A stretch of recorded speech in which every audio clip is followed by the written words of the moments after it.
Hello everyone, this is Jyoti and I welcome you to Nirbhar Academy. So let's begin with your lecture. आज हम cover करेंगे class 9th का English book बेहाइव का the sound of music. आपने देखा होगा sound of music के दो पार्ट्स हैं आपके, जिसमें फर्स्ट पार्ट एवलिन ग्लेनी के बारे में है जो हम पार्ट 1 में डिस्कस कर चुके हैं। This one is the part 2 and it is about the shehnai of Bismillah Khan. Bismillah Khan का नाम आप सबने जरूर सुना होगा, तो आज हम उनके बारे में ही बात करने वाले हैं इस चैप्टर में। आज का चैप्टर हमारा इंटरेस्टिंग इसलिए भी होने वाला है क्योंकि ये हमें हमारे थोड़ा सा पास्ट के बारे में, जो हमारा ट्रेडिशन है, हमारा जो कल्चर है, उसकी तरफ हमें लेकर के जाएगा और साथ ही साथ हमें बिस्मिल्लाह खां के बारे में थोड़ा सा नॉलेज इसके बारे में, क्योंकि जिन बच्चों को बिस्मिल्लाह खां के बारे में नहीं पता है इस चैप्टर को पढ़ने के बाद उनको पता चल जाता है। बिस्मिल्लाह खां जो है एक लीजेंडरी पर्सन थे and he was very much famous for playing shehnai.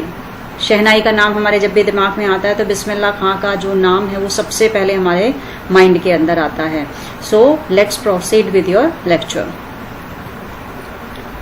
Yes, before you read, think of the shehnai and the first thing you will probably imagine a wedding or a similar occasion or function। जब भी हम शहनाई के बारे में बात करते हैं तो हमारे दिमाग के अंदर जो सबसे पहला इमेजिनेशन आता है वो वेडिंग या फिर कोई ऐसा एक फंक्शन जो ऑस्पिशियस होता है, उसके अंदर शहनाई को प्ले किया जाता है। आपने देखा भी होगा मूवीज में हम ये देखते हैं कि जो शहनाई होता है वो सबसे ज्यादा मोस्ट इम्पॉर्टेंट म्यूजिकल इंस्ट्रूमेंट होता है जो यूज किया जाता है।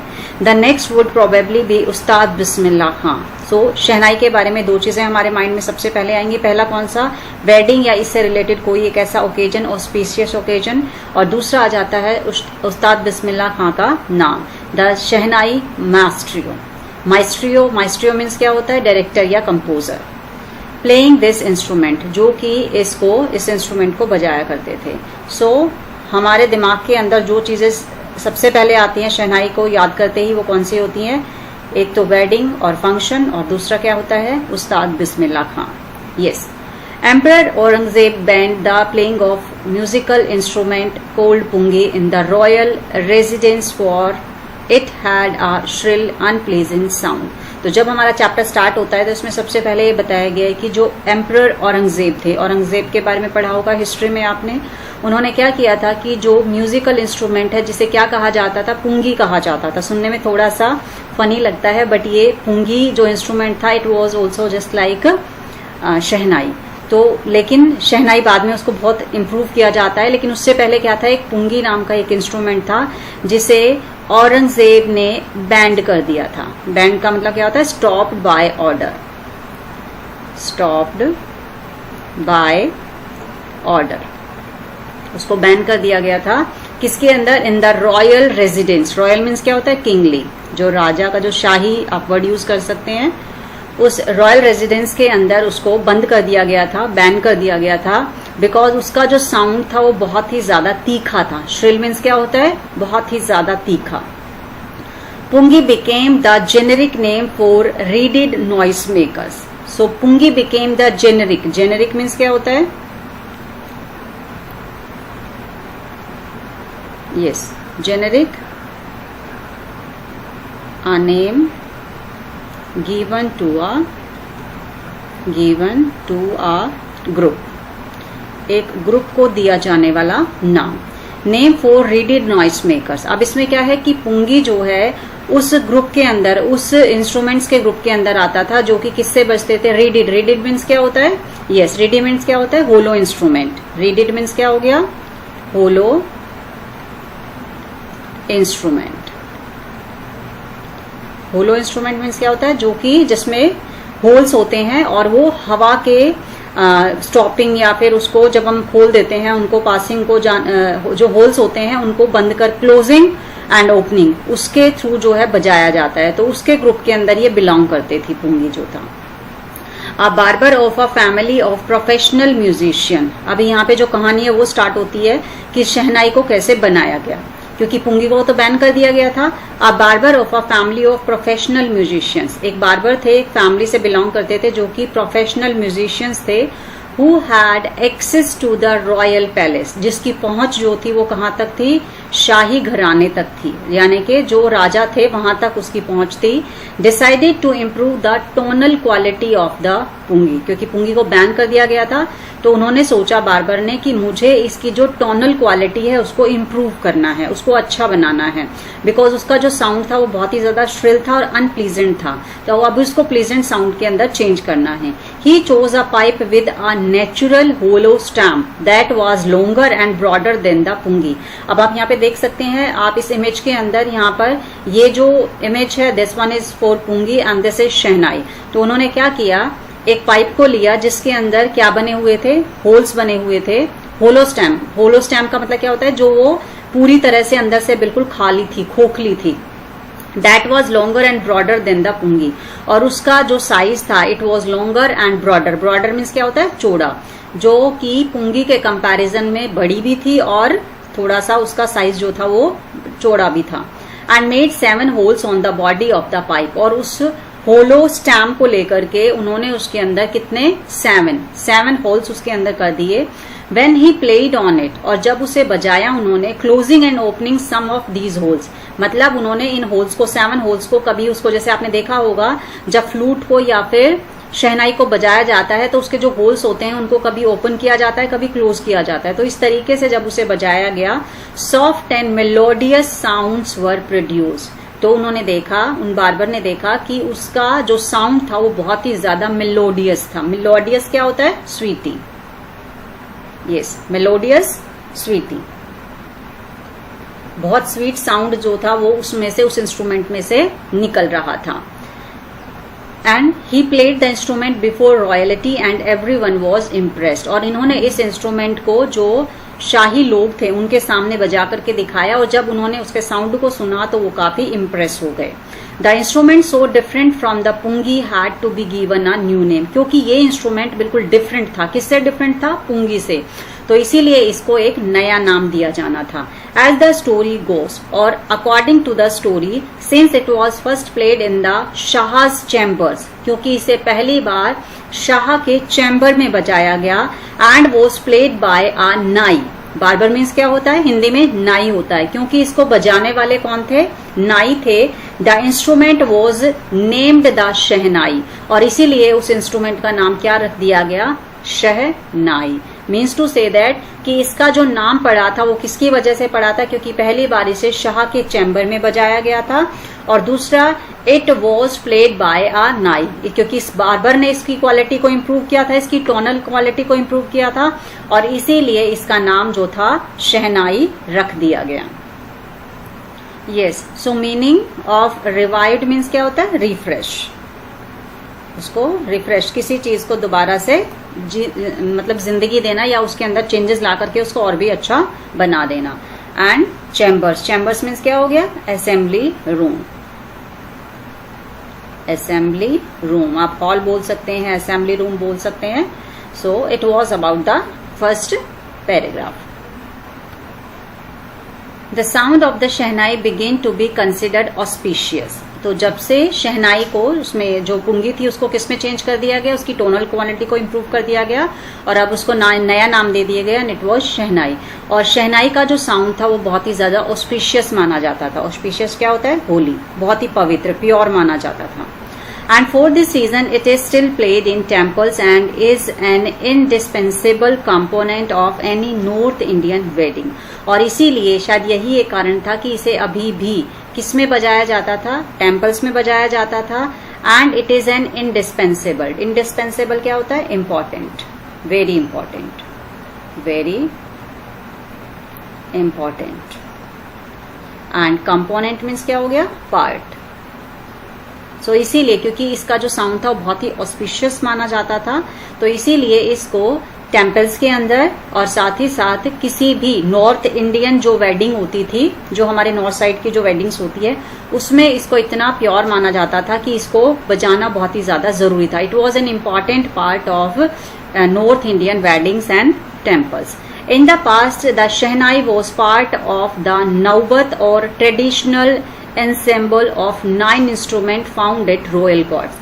और साथ ही साथ पास्ट के अंदर जो शहनाई थी वो नौबत, नौबत मीन्स क्या है यहाँ पे, ट्रेडिशनल एंसेम्बल्स ऑफ 9 इंस्ट्रूमेंट। नौबत होता है एक जिसको यहाँ पर ये बताया गया ट्रेडिशनल, ट्रेडिशनल मीन्स क्या हो गया, of old times, old times जो पुराना टाइम था उसके अंदर। एंसेम्बल मीन्स क्या हो गया, ग्रुप, ऑर्केस्ट्रा बोल सकते हैं या ग्रुप बोल सकते हैं, of 9 instrument found at the royal court. जो रॉयल कोर्ट्स के अंदर जो 9 जो मोस्ट इंपॉर्टेंट जो म्यूजिकल इंस्ट्रूमेंट थे ट्रेडिशनल टाइम के अंदर, जिसे नौबत कह करके बुलाया जाता था, तो शहनाई उसका एक इम्पॉर्टेंट पार्ट था जो कि रॉयल कोर्ट्स के अंदर बजाए जाते थे। Till recently it was use only in temples and weddings. तो अब तक ये किस में बजाया जाता था, सिर्फ टेम्पल्स के अंदर या फिर वेडिंग्स के अंदर। The credit for bringing this instrument on to the classical stage goes to Ustad Bismillah खां। और क्रेडिट, क्रेडिट मीन्स क्या होता है, प्रेज। जैसे हम बोलते हैं ना कि इस काम को करने की जो प्रेज है या इसका क्रेडिट है ये इस पर्सन को दिया जाता है। तो यहाँ पर जो इस इंस्ट्रूमेंट को, जिसको सिर्फ टेम्पल्स में या फिर वेडिंग्स के अंदर प्ले किया जाता था, इसको स्टेज पर लाने का जो काम था वो किसने किया था, उस्ताद बिस्मिल्लाह खां ने किया था। एज अ 5 ईयर ओल्ड, अब बिस्मिल्लाह खां के बचपन के बारे में जान लेते हैं। As a 5 year old Bismillah Khan played gilli danda near a pond in the ancient state of Dumraon in Bihar. तो यहाँ पर जब बिस्मिल्लाह खां 5 साल के थे तो वो यूजली गिल्ली डंडा, गिल्ली डंडा क्या है, एक बहुत पुराना गेम होता था जो कि स्टिक लकड़ी से बनाया जाता था और बच्चे उसको बहुत ही शौक से खेलते थे। ट्रेडिशनल एक पुराना गेम है हमारा। नियर अ पॉन्ड, एक तालाब के किनारे। एंशिएंट स्टेट, स्टेट क्या होता है, किंगडम, क्योंकि उस टाइम के अंदर इंडिया के अंदर बहुत सारे किंगडम्स थे। तो वहीं पर जो डुमराव इन बिहार, डुमराव जो कि बिहार में था, वहीं एक स्टेट थी जहां पर वो खेला करते थे। He would regularly go to the nearby Bihari ji temple to sing the Bhojpuri chaita. और वहीं पर एक नियर बाय नजदीक में ही, वहीं तालाब के नजदीक में बिहारी जी का टेम्पल था और वहां पर जाकर के वो एक भोजपुरी चैता जो भजन होता है वो गाया करते थे। At the end of which he would earn means क्या हो गया, gate, yes.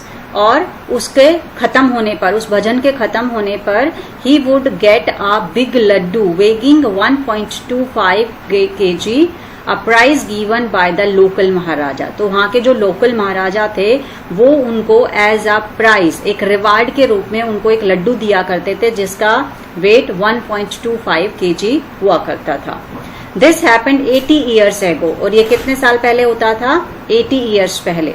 And the little boy has travelled far to earn the highest civilian award in India, the Bharat Ratna। तो उस छोटे से बच्चे ने, जो 5 साल का बच्चा था और हमारी और आपकी तरह एक नॉर्मल सा ही था, किसी ने कभी सोचा भी नहीं था कि ये बच्चा जो है इतना आगे तक पहुंचेगा। And the little boy has travelled far to earn the highest civilian award in India. तो उन्होंने काफी लंबी मेहनत की, काफी ट्रेवल्ड मीन्स क्या होता है, यहाँ पे एक बहुत लंबी यात्रा उन्होंने की, क्या अर्न करने के लिए, the highest civilian award in India, the Bharat Ratna, क्योंकि उन्हें भारत रत्न मिला था। और यहाँ तक पहुंचने के लिए उन्होंने जिंदगी में काफी मेहनत की, काफी संघर्ष किया और उसके बाद उन्हें यहाँ पर भारत रत्न मिला। Yes. Born on 21st March 1916, Bismillah Khan belongs to a well-known family of musicians from Bihar. So बिस्मिल्लाह खां का जन्म जो था वो 21 मार्च 1916 में हुआ था और वो वेल नॉन मीन्स क्या हो गया, फेमस। बिहार की एक बहुत ही फेमस फैमिली थी जो कि म्यूजिशियंस थे, उनसे वो बिलोंग करते थे। हिज ग्रैंडफादर रसूल बख्श खां, उनके ग्रैंडफादर जो थे उनका नाम रसूल बख्श खान था। वॉज द शहनाई वॉज क्या हो गया, शहनाई प्लेयर, शहनाई प्लेयर, एक बहुत ही अच्छे और फेमस शहनाई प्लेयर थे of the Bhojpur Kings court, जो भोजपुर किंग कोर्ट के अंदर वो शहनाई प्ले किया करते थे। हिज फादर पैगंबर बख्श, और बिस्मिल्लाह खां है उनके फादर का नाम क्या, पैगंबर बख्श। उनके ग्रैंडफादर रसूल बख्श खान थे और उनके जो फादर थे उनका नाम था Paigambar Bakhsh. And other paternal ancestors were also great shehnai players. तो उनका जो पूरा फैमिली था वो बहुत ही अच्छे शहनाई वादक थे। पेटर्नल एंसेस्टर्स कौन से होते हैं, yes, ancestor of father, ancestors of father. जो फादर साइड के जितने भी हमारे रिलेशंस होते हैं उनको हम पैटर्नल, जैसे पैटर्नल अंकल, पैटर्नल आंट, इस तरह से हम बोलते हैं। तो पैटर्नल क्या हो गए, जो फादर के साइड के हमारे जो रिलेटिव्स होते हैं उनको कहते हैं। The young boy took to music early in life, और इन छोटे से बच्चे ने म्यूजिक को अपनी जिंदगी बहुत जल्दी बना लिया था। At the age of 3 when his mother took him to his maternal uncle's house in Banaras, जब वो 3 साल के थे उनकी जो मदर थी उन्हें कहाँ पर लेकर गई, उनके maternal uncle's house. Maternal uncle कौन हो गए, जो मदर के ब्रदर होते हैं, या फिर आप ऐसे कह सकते हैं कि जो मदर साइड के जितने भी रिलेटिव्स हमारे होते हैं वो कौन होते हैं, मैटरनल, हमारे मैटरनल अंकल, मैटरनल आंट आप उनको बोलते हैं, जैसे मामा मामी इस तरह से।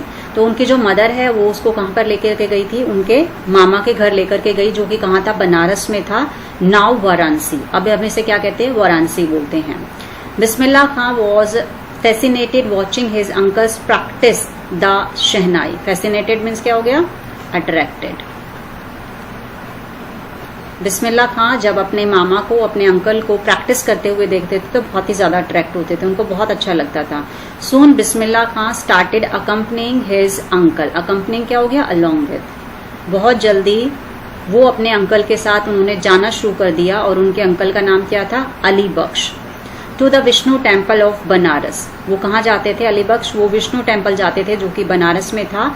Where Bakhsh was employed to play the shehnai, जहां पर अली बख्श को काम दिया गया था विष्णु टेम्पल पे शहनाई बजाने का। एम्प्लॉयड मीन्स क्या है, put on work. Ali Bakhsh को वहां पर काम दिया गया था to play the shehnai at Vishnu temple of Banaras. So इसमें इट मीन्स क्या हो गया, एम्प्लॉयड मीन्स क्या होगा, पुट ऑन जॉब, जॉब पर रखना। उनको जॉब मिला हुआ था कि उनको उस विष्णु टेम्पल में जाकर के शहनाई बजानी है। Ali Bakhsh would play the shehnai and Bismillah Khan would sit captivated for hours on end, और घंटों तक अली बख्श जो थे वो शहनाई बजाया करते थे, और घंटों तक बिस्मिल्लाह खां कैप्टिवेटेड, कैप्टिवेटेड क्या हो गया, फैसिनेटेड, बहुत ही ज्यादा अट्रैक्ट होकर के वो अपने मामा को शहनाई बजाते हुए देखते थे। वेटेड, कैप्टिवेटेड क्या हो गया, फैसिनेटेड। यस, तो वो इतना ज्यादा उससे, अपने मामा की शहनाई से इतने ज्यादा इम्प्रेस थे कि वो बैठकर घंटों तक उनको बजाते हुए देखते रहते थे। Slowly he started getting lessons in playing the instrument, अब धीरे धीरे उन्होंने भी सीखना शुरू कर दिया शहनाई बजाना। And would sit practising throughout the day, और पूरा दिन वो अपना उसके लिए प्रैक्टिस किया करते थे। 4 years to come the temple of Balaji and Mangala Maiya and the banks of Ganga became the young apprentice favourite homes where he could practise in solitude. और बहुत सालों तक ये जो जगहें यहाँ पे दी गई हैं, जिसमें क्या है, the temple of Balaji and Mangala Maiya and the banks of Ganga के लिए, ये बिस्मिल्लाह खां थे, उनके लिए ये एक ऐसी जगह बन गई थी जहां पर वो घंटों बैठ करके प्रैक्टिस किया करते थे। अप्रेंटिस मीन्स क्या हो गया, यस, लर्नर, सीखने वाला, learner. Favourite haunts, haunts means क्या हो गया, अप्रेंटाइज। अप्रेंटिस मीन्स क्या हो गया, लर्नर। सो हॉन्ट्स मीन्स क्या होता है, प्लेस। तो इनके लिए ये प्रैक्टिस के इनके मेन जगहें थी जहां पर ये बैठ करके घंटों तक प्रैक्टिस किया करते थे। सॉलिट्यूड, सॉलिट्यूड मीन्स क्या हो गया, लोनलीनेस, अकेले में, अकेले में बैठ करके वो इन जगहों पर प्रैक्टिस किया करते थे। The flowing waters of the Ganga inspired him to improvise the and invent ragas that were earlier considered to be beyond the range of the shehnai। और इसी गंगा के किनारे जहां वो प्रैक्टिस करते थे, उन्होंने, गंगा ने उनको इंस्पायर किया टू इम्प्रोवाइज। इम्प्रोवाइज मीन्स क्या हो गया, create without preparation, without preparation. कोई, उन्होंने ऐसा कोई प्रिपरेशन नहीं किया था, अपने आप ही उन्होंने नए नए राग जो थे वो बनाए। इन्वेंट, इन्वेंट मीन्स पे क्या होता है, यस, क्रिएट करना। उन्होंने बहुत सारे ऐसे नए राग जो थे वो विदाउट एनी प्रिपरेशन यहाँ पे बनाए, जिनको ऐसा सोचा जाता था कि ये जो शहनाई की जो रेंज है उसके अंदर ये राग नहीं आते हैं और ना ही बजाए जा सकते हैं। तो उन्होंने इन सब चीजों को करके दिखाया। गंगा ने उनको काफी इंस्पायर किया, गंगा के किनारे ही बैठ करके वो प्रैक्टिस किया करते थे, और यहीं से उनको इंस्पिरेशन मिली। इन सब जो नए नए राग उन्होंने इन्वेंट किए थे, जो कि लोग ये सोचते थे कि ये बिल्कुल हो ही नहीं सकता है, ये उस शहनाई की रेंज से बाहर है, इनको बजाया नहीं जा सकता है, तो उन्होंने ये करके दिखाया। At the age of 14, जब बिस्मिल्लाह खां की एज 14 ईयर्स थी, बिस्मिल्लाह खां accompanied his uncle to Allahabad music conference. Conference means क्या हो गया? एक मीटिंग. Yes, meeting. सो यहाँ पर वो एक कॉन्फ्रेंस में जाते हैं इलाहाबाद के अंदर. 14 साल के थे उस टाइम, वो अपने मामा के साथ जाते हैं. At the end of his recital. Recital means क्या है? Playing of instrument. Playing of instrument. और जब उन्होंने ख़त्म कर लिया अपना काम जो था उनका शहनाई बजाने का, उस्ताद Faiyaz Khan पैटेड the young boys back. तो उस्ताद फैयाज खान ने उनकी पीठ थपथपाते हुए, पैटेड मीन्स स्ट्रोक्ड, उनकी पीठ थपथपाते हुए कहा, work hard and you shall make it, कि तुम मेहनत करो और तुम जो चाहते हो तुम जरूर अचीव करोगे. With the opening of the All India Radio in Lucknow in 1938. 1938 के अंदर लखनऊ में ऑल इंडिया रेडियो की शुरुआत हुई. केम बिस्मिल्लाह खास बिग ब्रेक, और यहीं से उनको अपनी जिंदगी का एक बहुत बड़ा चांस. ब्रेक मीन्स क्या हो गया यहाँ पे? चांस. यस, उनको यहाँ पर जैसे ही 1938 में लखनऊ में ऑल इंडिया रेडियो की शुरुआत हुई, यहाँ से बिस्मिल्लाह खां को अपनी जिंदगी का एक बहुत बड़ा चांस मिला. He soon became an open heard shehnai player on radio, और लोग अक्सर उनको रेडियो के ऊपर सुना करते थे, शहनाई बजाते, उनकी शहनाई को सुना करते थे रेडियो के ऊपर. ये मीन्स टू से दैट कि अक्सर उनकी जो शहनाई थी वो प्ले होती थी ऑल इंडिया रेडियो पे. When India gained independence on 15th August 1947. आप सभी जानते हैं इंडिया को इंडिपेंडेंस जो मिली थी वो 15 अगस्त 1947 को मिली थी. बिस्मिल्लाह खां became the first Indian to greet the nation with his शहनाई. और मैंने आपको बिगनिंग में बताया that he was the legendary person and that was the reason that we call him a legendary person. एक ये भी कारण है क्योंकि वो पहले एक पर्सन थे जिन्होंने अपनी शहनाई के थ्रू लोगों को विश किया. ग्रीट मीन्स क्या होता है? विश करना. नेशन को उन्होंने ग्रीट किया.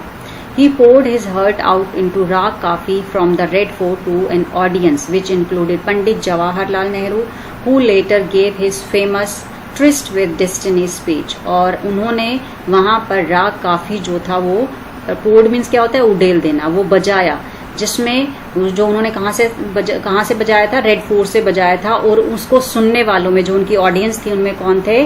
Included Pandit Jawaharlal Nehru, first prime minister of free India, who letter gave his famous tourist with destiny speech, जिन्होंने बाद में अपनी ये जो स्पीच है ट्रिस्ट विद डेस्टिनी को दिया था.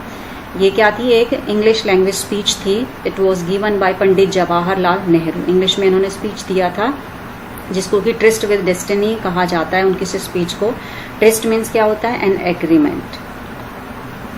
An agreement. एंड डेस्टिनी क्या होता है? भाग्य. तो यहाँ पर उन्होंने राग काफी बजाया, अपनी शहनाई से लोगों को ग्रीट किया, नेशन को ग्रीट किया. और उनको सुनने वाले में पंडित जवाहरलाल नेहरू थे जिन्होंने बाद में अपना फेमस जो इंग्लिश लैंग्वेज जो स्पीच था जिसको कि ट्रिस्ट विद डेस्टिनी के नाम से जाना जाता है वो दिया था.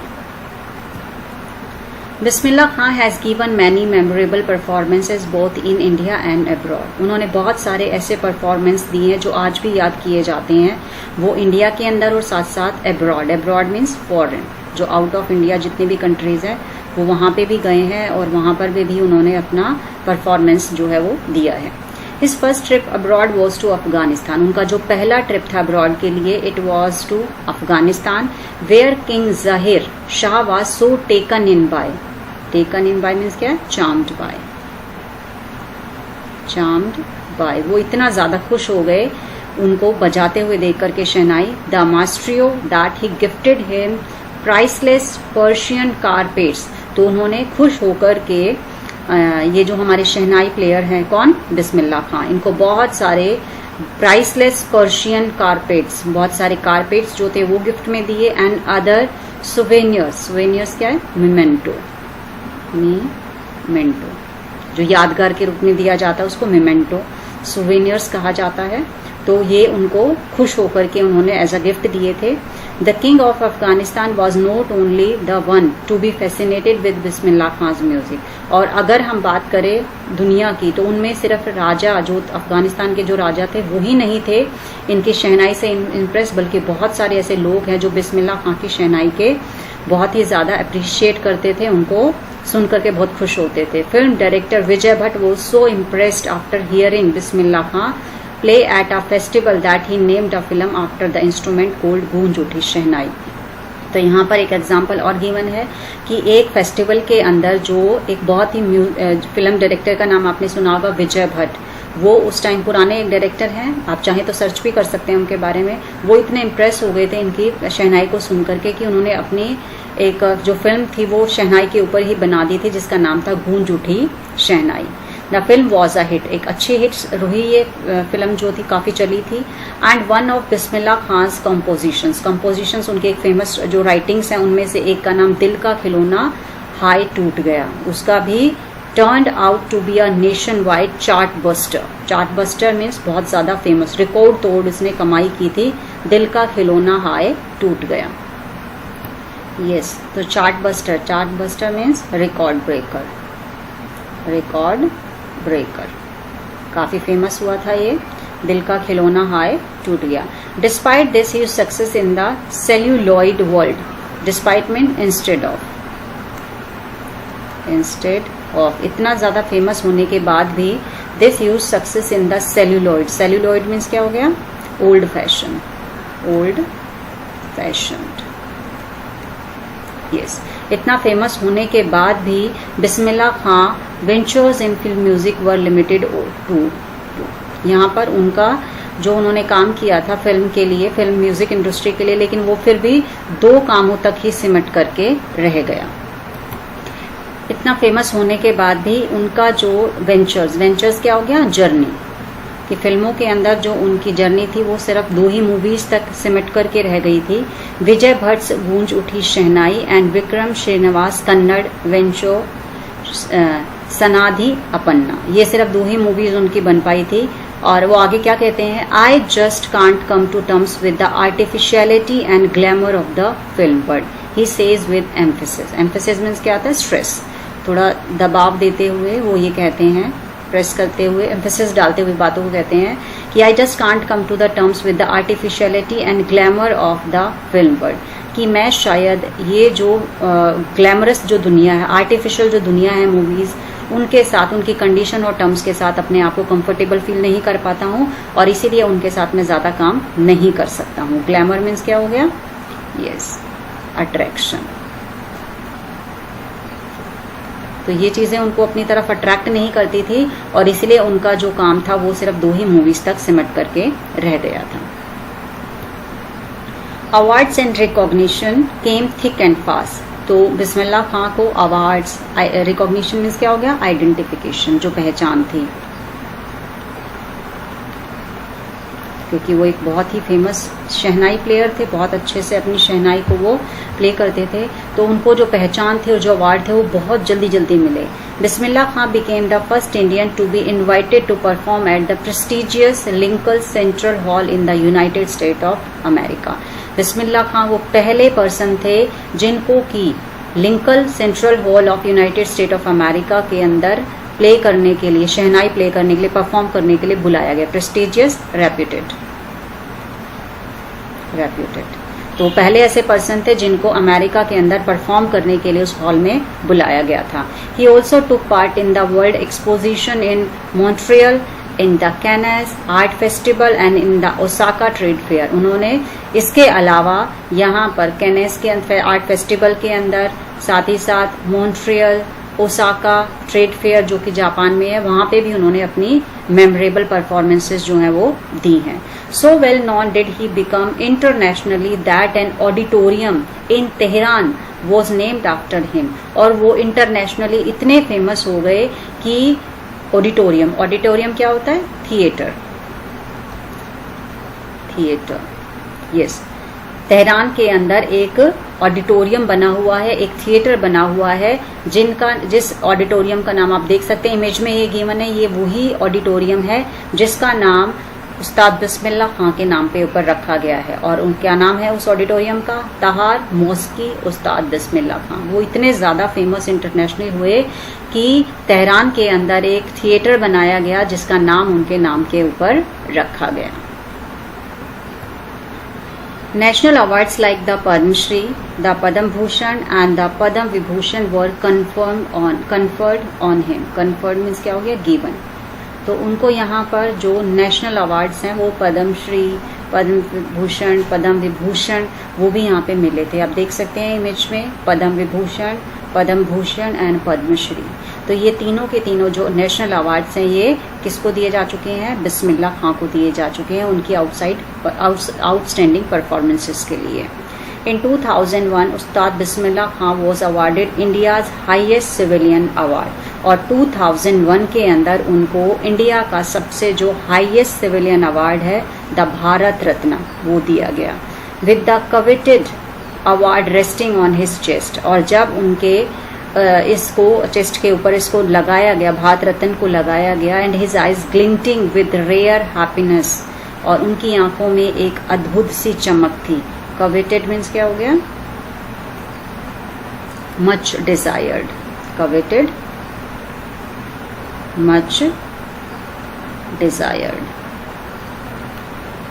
कौन नहीं चाहता भारत रत्न बनना, लेकिन उसके लिए कितनी मेहनत करनी पड़ती है जो उस्ताद बिस्मिल्लाह खां ने की थी। तो अपनी आंखों में ग्लिंटिंग, ग्लिंटिंग मीन्स क्या होता है? ग्लीमिंग, ग्लीमिंग, चमकती हुई आंखों में। With rare happiness he said, उन आंखों में चमक लाते हुए वो कहते हैं all I would like to say is, कि मैं सिर्फ इतना ही कहना चाहूंगा, टीच योर चिल्ड्रन म्यूजिक, अपने बच्चों को म्यूजिक सिखाइए। This is Hindustan's richest tradition, क्योंकि हिंदुस्तान की ये एक रिचेस्ट ट्रेडिशन है। Even the west is now coming to learn our music, even जो वेस्ट है, जो फॉरेन कंट्रीज है, वो लोग भी हमारे म्यूजिक को सीखने के लिए हमारे पास आ रहे हैं। In spite of having traveled all over the world, अपने इस जीवन काल में उन्होंने पूरी दुनिया को घूमा, पूरी दुनिया को ट्रैवल उन्होंने किया। Khan Sahab as he is fondly called, प्यार से, लविंगली हम उन्हें क्या कह के बुलाते हैं? खान साहब। He exceedingly fond of Banaras and Dumrao and they remain for him the most wonderful towns of the world। तो उनके लिए बनारस और जो दुबराव के लिए जो प्यार है वो हमेशा बना रहेगा।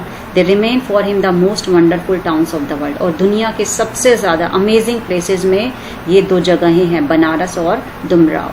A student of his once wanted him to head a shehnai school in the USA। उनके एक स्टूडेंट थे, वो ये चाहते थे कि यूएसए के अंदर एक शहनाई स्कूल के वो हेड बन जाए। And the student promise to recreate the atmosphere of Banaras by replicating, और उन्होंने द टेम्पल्स देयर, उन्होंने प्रॉमिस किया उनको कि हम लोग यहाँ पर क्या करेंगे? बहुत सारे टेम्पल्स बना देंगे, तो आपको कैसा फील होगा कि आप बनारस में ही हैं। But Khan Sahab ask him if he would be able to transport river Ganga as well. लेकिन उन्होंने ये कहा कि आप मंदिर तो यहाँ पे बना देंगे, लेकिन क्या आप यहाँ पर गंगा रिवर को लेके आ सकते हैं? हमने बिगनिंग में देखा कि उन्होंने अपनी जिंदगी की जो शुरुआत थी वो गंगा नदी के किनारे बैठ कर के प्रैक्टिस उन्होंने किया, डिफरेंट राग्स उन्होंने इन्वेंट किए। तो उनका एक अलग ही जो लगाव है वो किसके साथ था? गंगा रिवर के साथ था। Later he remembered to have said, और बाद में वो याद करते हुए कहते हैं that is why whenever I am in a foreign country, कि जब भी मैं आउट ऑफ इंडिया होता हूँ, I keep yearning to see Hindustan, तो मेरा मन इच्छा करता है कि मैं किसको देखूं? अपने हिंदुस्तान को देखूं। वाइल इन मुंबई, जब मैं मुंबई में होता हूँ, I think of only Banaras, तो मैं सिर्फ किसके बारे में सोचता हूँ? बनारस के बारे में सोचता हूँ। एंड द होली गंगा, और होली गंगा के बारे में सोचता हूँ। And while in Banaras I miss the unique मट्ठा ऑफ दुमराव, और जब मैं बनारस में होता हूँ तो दुमराव का जो यूनिक, जो स्पेशल मट्ठा है उसको याद करता हूँ। मट्ठा बटर मिल्क को, लस्सी को, छाछ को बोला जाता है। यस, अब हम इस अपने पैसेज के वर्ड मीनिंग भी देख लेते हैं। फॉन्डली, फॉन्डली मीन्स क्या होता है? विद लव, उनको प्यार से खान साहब बुलाया जाता है। रेप्लिकेटिंग मीन्स क्या हो गया? रीडिजाइनिंग, रीडिजाइनिंग, किसी चीज को दोबारा से डिजाइन कर देना, उसको दोबारा से बनाना। यर्निंग, यर्निंग मीन्स क्या हो गया? डिजायरिंग। इच्छा करते हैं वो बाहर होते हैं, तो मुझे किसको देखना है? हिंदुस्तान को देखना है। यस, होली, होली मीन्स क्या हो गया? Pure. And unique, extra ordinary, extra ordinary. तो इस तरीके से हम देखते हैं कि उनका अपने उस जगह के लिए, दुमराव जहाँ उनका बचपन बीता, जहाँ उन्होंने प्रैक्टिस किया, गंगा किनारे के, नदी के किनारे बैठ करके जो उन्होंने प्रैक्टिस किया, दुमराव में उनका बचपन बीता, उन सब चीजों से उनका खास लगाव है। उस्ताद बिस्मिल्लाह Khan's life is a perfect example of the rich cultural heritage of India। उस्ताद बिस्मिल्लाह खां की जो लाइफ है, परफेक्ट मीन्स क्या है? कंप्लीट, एक पूरा कंप्लीट एक एग्जाम्पल है of the rich cultural heritage. Heritage means inherit, कोई भी चीज जो आपने इनहेरिट की है, इनहेरिट, इनहेरिटेड ऑफ इंडिया। तो वो एक कंप्लीट एग्जाम्पल है हमारे सामने, हमारी इंडिया की एक rich cultural heritage of India का। One that effortlessly accept that a devout, devout means क्या हो गया? Devoted, religious, devoted Muslim like him can very naturally play the shehnai every morning at the Kashi Vishwanath temple. उनकी life को देख करके हम इस चीज को सीख सकते हैं that one that effortlessly accept that a devout Muslim, उनके जैसे एक रिलीजियस पर्सन जो कि कौन सी कम्युनिटी से बिलोंग करते थे? मुस्लिम से। Like him can very naturally play, और वो मुस्लिम कम्युनिटी से बिलोंग करते थे लेकिन फिर भी बहुत ही नेचुरली किसको? शहनाई को वो बजाते थे every morning at the Kashi Vishwanath temple. तो उनके लिए जो रिलीजन है वो ये नहीं था कि हाँ मैं मुस्लिम हूं तो मैं टेम्पल के अंदर शहनाई नहीं बजाऊंगा। उनकी जो जिंदगी है हम सबके लिए एक बहुत बड़ा एग्जाम्पल है, जो हमें ये सिखाता है कि हमारी जो कला होती है उसके लिए कहीं कोई बाउंडेशंस नहीं होती है, कहीं कोई धर्म नहीं होता है, और हम अपना काम जो है सिंसियरली कंप्लीट कर सकते हैं और जिंदगी में बहुत कुछ अचीव कर सकते हैं। तो ये जो हमारा चैप्टर था, it was about Ustad Bismillah Khan. I hope आपको सारी चीज़ें क्लियर हो गई होंगी, लेकिन फिर भी अगर आपको कहीं कोई डाउट है तो प्लीज़ कमेंट बॉक्स में ज़रूर डालिए, आपके सारे डाउट्स क्लियर किए जाएंगे। Thank you so much for being with us, thank you so much for watching this video.